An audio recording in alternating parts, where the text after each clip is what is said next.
Muito bem, alunos do Universo do Mecânico, de volta com o nosso segundo tempo de aula, depois de uma dica aí do sistema de arrefecimento. Vamos abordar agora mais detalhes sobre a manutenção desses eletroinjetores do Ford Focus Sigma, tá?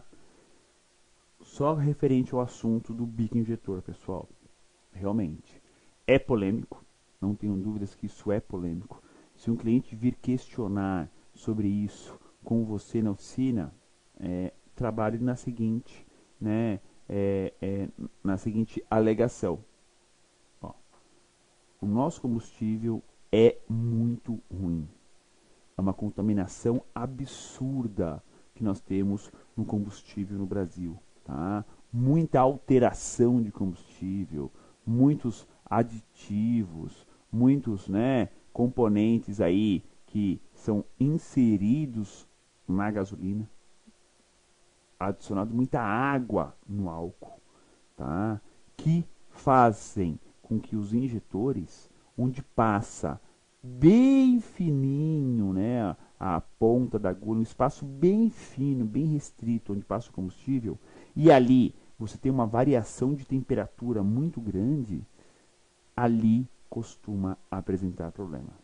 E a sujeira, normalmente, não é uma coisa sólida, porque a parte sólida, grossa, para no pré-filtro, para no filtro, ou na telinha do injetor.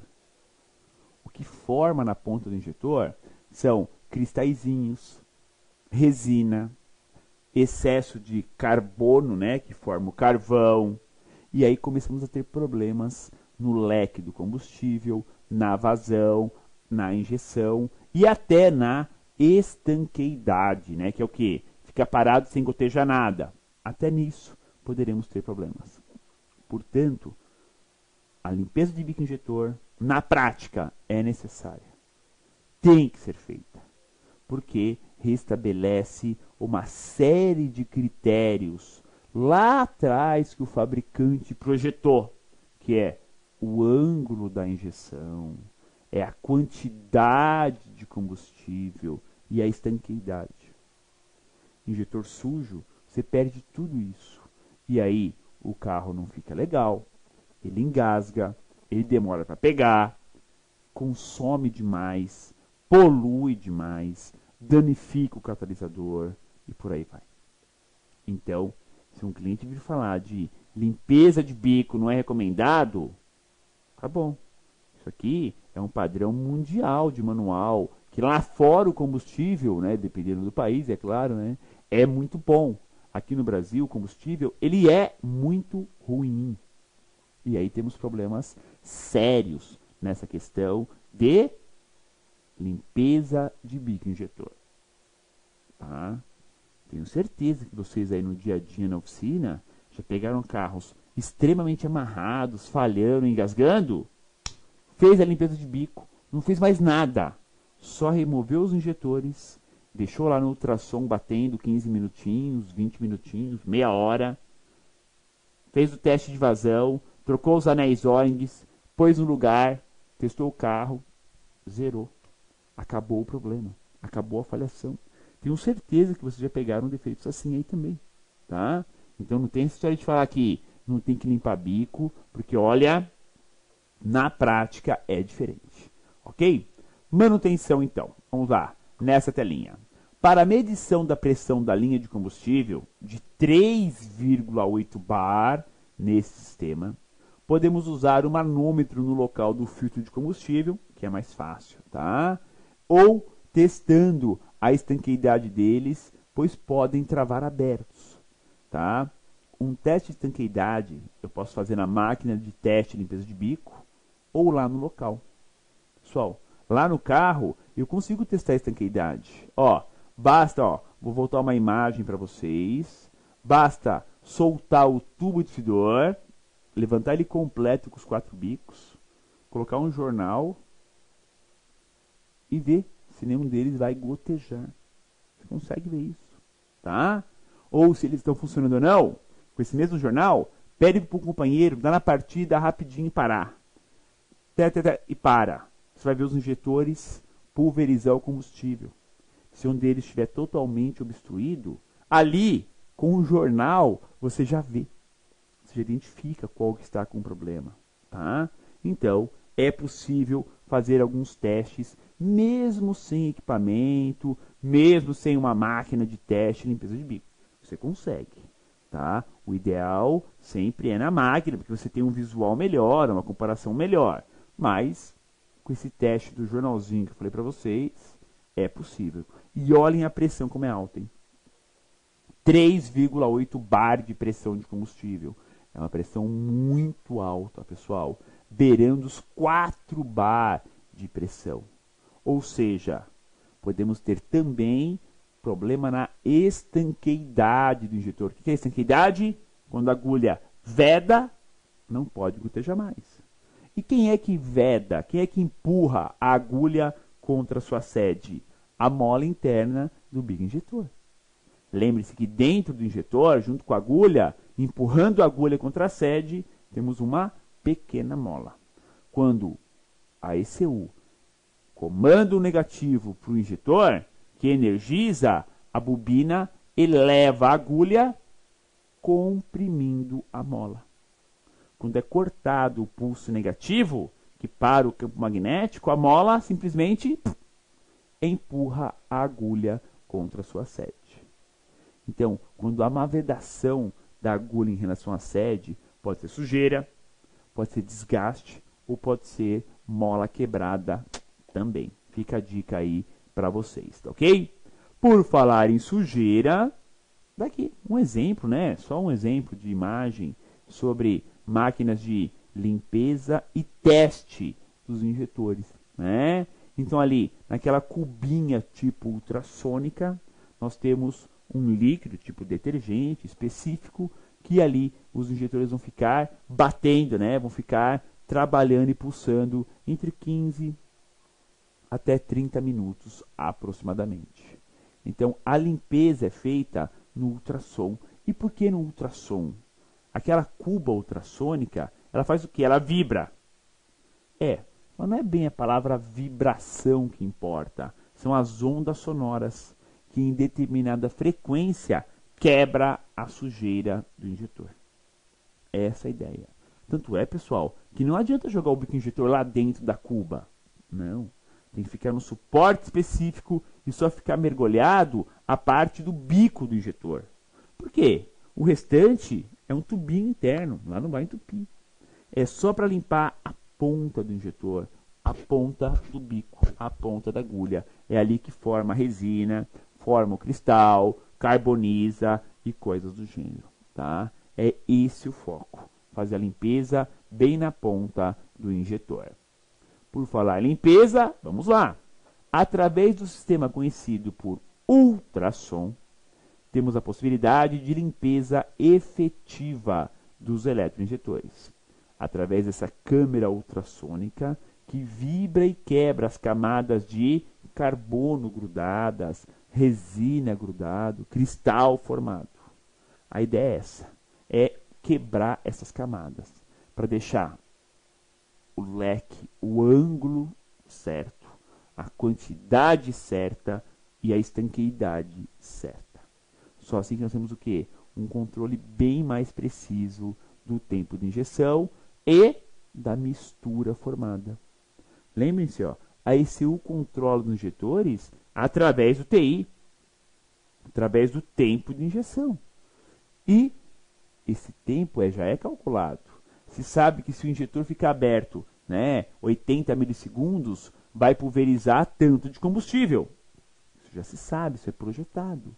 Se temos ali uma sujeira que vai atrapalhar, esse tempo calculado vai furar. Não vai injetar a quantidade necessária. Aí o carro dá tranco, amarra, fica ruim para acelerar, porque não temos a compatibilidade do projeto com o efetivo atuador. Porque a sujeira, a impregnação, não está deixando o injetor pulverizar corretamente o combustível. Por isso que é necessária a limpeza. Bom, já viram que a limpeza é no ultrassom, né? Então a limpeza é no ultrassom. Os testes não. O teste não é no ultrassom, o teste é na bureta. Temos as 4 buretas do equipamento e é ali que nós podemos fazer os testes. Tanto o teste de estanqueidade, que é não gotejar nada quando desliga a bobina do injetor. Teste de vazão, que é a quantidade, que os 4 injetores têm que estar ao máximo possível sincronizados. E o ângulo, que dá para você enxergar o ângulo da injeção, que tem que estar ok, ou seja, livre de sujeira no meio do caminho, que venha atrapalhar este ângulo, tá? Por falar em testes, vamos a eles, ó. Através do equipamento, podemos simular o funcionamento dos eletroinjetores, antes e depois da limpeza por ultrassom, e comparando os 4 componentes que devem estar equalizados. Então é assim, qual é a diferença que posso ter entre os 4 injetores na vazão? Até 10%? Pessoal, não. Quanto mais equalizado, melhor. Se a diferença for de 5%, melhor. Se for de 1%, melhor ainda. Se for 0, perfeito, ótimo. Então, quanto menor a diferença entre eles, ou seja, mais equalizado eles estiverem, melhor será o funcionamento do motor. Porque naquele momento que o módulo comanda os 4 injetores juntos, se um estiver injetando mais que o outro, vai dar diferença.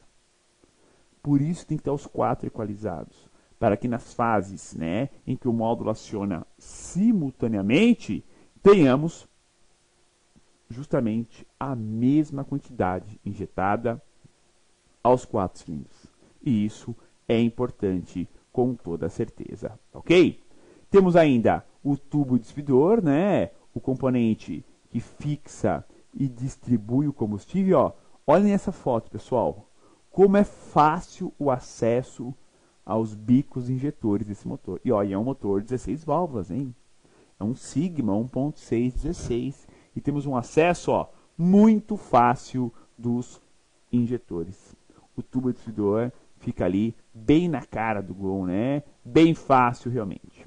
Então é o componente que fixa e distribui o combustível aos eletroinjetores. E por ser de material plástico e sensível, podem trincar e romper no momento da remoção dos injetores. Então é assim, o bico costuma grudar lá no coletor. Na hora de remover, se pegar uma alavanca e causar um desequilíbrio ali no tubo distribuidor, eu posso trincá-lo. Então, muito cuidado.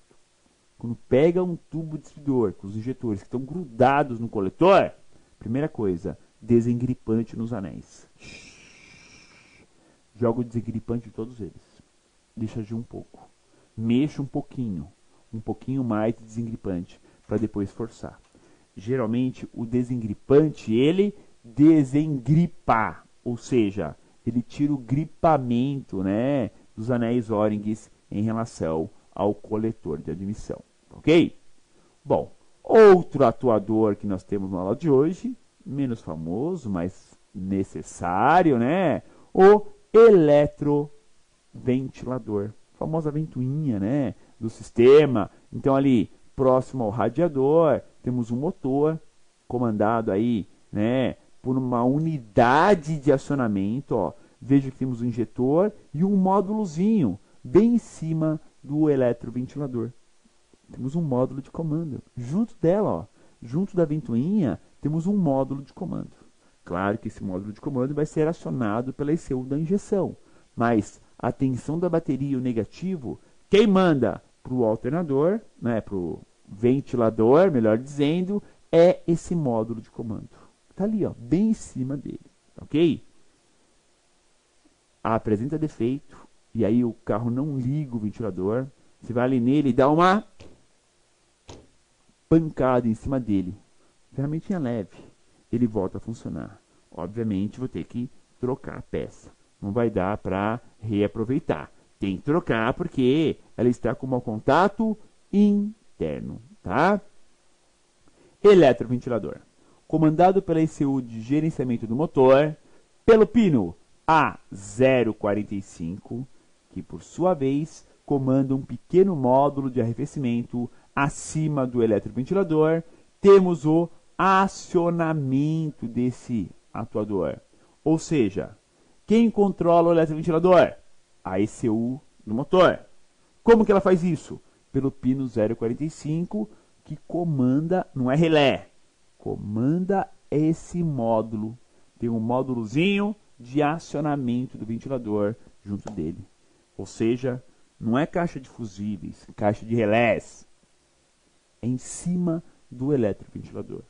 É nessa caixa, né, esse pequeno módulo de comando, que nós teremos justamente, né, o acionamento do motor elétrico. De novo, pessoal, a ECU não trabalha distribuindo tensão da bateria.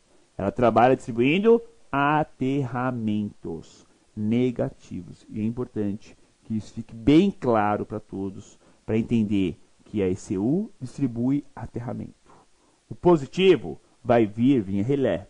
Aqui nem é via relé, é via módulo de comando do arrefecimento. Claro que isso pode queimar, vai apresentar falhas, mau contatos, por aí vai.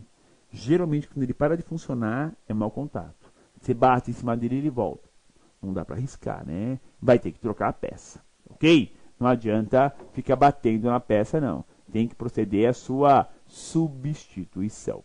Beleza? Telinha de vocês, o conector de diagnóstico deste módulo. E agora aqui, a unidade de controle eletrônico, que como vocês viram na aula de hoje, tem atuadores para controlar, né? Tem os atuadores de controle. Dica: com falta de desempenho, principalmente em baixa rotação e também nas acelerações rápidas, temos os sintomas, né, de injetores sujos. Assim, a limpeza se faz necessária a cada 30.000 quilômetros preventivamente, ok? Pessoal, pode ser que tenha que limpar bico 10.000 quilômetros corretivamente, porque esse combustível é tão ruim, mas tão ruim que não aguenta 10.000 quilômetros. Agora, o preventivo, 30.000 quilômetros, é de bom tamanho para essa linha, ok? Vamos, a perguntinha da nossa aula. Os eletroinjetores apresentam falhas nesse tipo de veículo? Dá muito defeito? Resposta, né? Não, até que não. Apenas limpeza. A troca da peça, pelo menos por enquanto, não tem aparecido. Mas a limpeza se mostrou necessária e eficiente. Belezinha? Muito bem, alunos do MEC, vamos lá com o nosso plantão de dúvidas. Perguntinhas da aula já selecionadas. Vamos a elas. Pedro Jerônimo de Lucena. Aqui na região do São Francisco, tem dado mais problema de bico na linha Ford do que em outras montadoras. Tá vendo só? Pedro Jerônimo, imagina se a gente não limpasse bico de Ford, né? Como que iam ficar esses carros? Tem que limpar. Não tem jeito. Eduardo Pereira está perguntando. Tá pedindo. Scopino, pode repetir, por favor, como faço a medição do TI com o multímetro? TI, tempo de injeção, eu meço em tempo, milissegundos, tá? MS no multímetro. Se o seu multímetro não tiver MS, meça em Dutch Circle, tá? Dutch Circle é o antigo ângulo de permanência que usavam no distribuidor, mas também dá para medir bico injetor, tá ok? Então, TI, milissegundos, ou Dutch Circle, ele vai pegar a variação. Zé Carlos da Silva, lá de Maurilândia, Goiás, perguntou: professor, quando o carro não funciona por causa do AF incorreto, né, o AF, o ar combustível, né, é porque está caindo combustível líquido na cabeça dos pistões? Podemos ter os dois problemas, né, excesso ou falta. Quando dá excesso, por exemplo, ele está com AF para gasolina e tem álcool no tanque, vai injetar, né, uma quantidade menor, então vai dar falta. Ele está com AF para álcool e na verdade tem gasolina, vai injetar mais gasolina do que precisa, vai dar excesso. E aí molha a vela, o motor não pega de jeito nenhum porque encharcou as velas, né? Então não dá para fazer esse tipo de funcionamento com AF incorreto, porque a mistura vai estar incorreta também, não tem jeito, tá? Magno Bertoldi perguntando se A primeira e a segunda velocidade do eletroventilador? É o próprio módulo do ventilador que controla ou é a ECU? É a ECU da injeção, mas mandando comando para esse módulo do eletroventilador. Né? Então ali é um módulozinho pequeno de fechamento nesse sentido. Magno Bertoldi também perguntou, professor, com o passar do tempo, da utilização, do uso, vai ficando velho, né? Pode haver desgaste na agulha do injetor, né? Entre a agulha e a sede? Pode. Isso a gente vê aonde? Em carros, por exemplo, de taxistas que rodam 200, 300 mil quilômetros. O bico, pessoal, fica ali, ó, o tempo todo, abrindo e fechando, vai batendo. A agulha contra a sua sede, a agulha contra, vai batendo, vai batendo. Chega um tempo que ela para de vedar.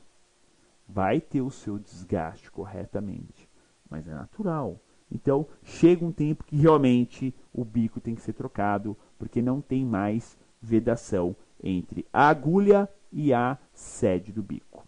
Felipe Donini de Paula perguntou, professor Escopino, todos os veículos são 12 volts na alimentação do bico injetor? Não, de jeito nenhum. A grande maioria trabalha com tensão da bateria, 12 volts. Mas temos muitos carros que trabalham com menos, tá? Tem resistores antes do bico. E aí vai trabalhar com 10 volts, 9 volts, 11 volts. Então, não é padrão trabalhar com 12 volts. Padrão ter a alimentação positiva constante e o pulso negativo controlado pela ECU. E outra também, pessoal, mesmo o bico injetor, que é a maioria, esse do Ford Focus, trabalha com 12 volts. Se eu deixar ele ligado na bateria, positivo e negativo, durante um período um pouco, né, segundos, posso queimá-lo. Porque ele não trabalha, né, energizado. Ele trabalha, abre, fecha. Não trabalha plugado na bateria o tempo todo. Trabalha sempre na pulsação.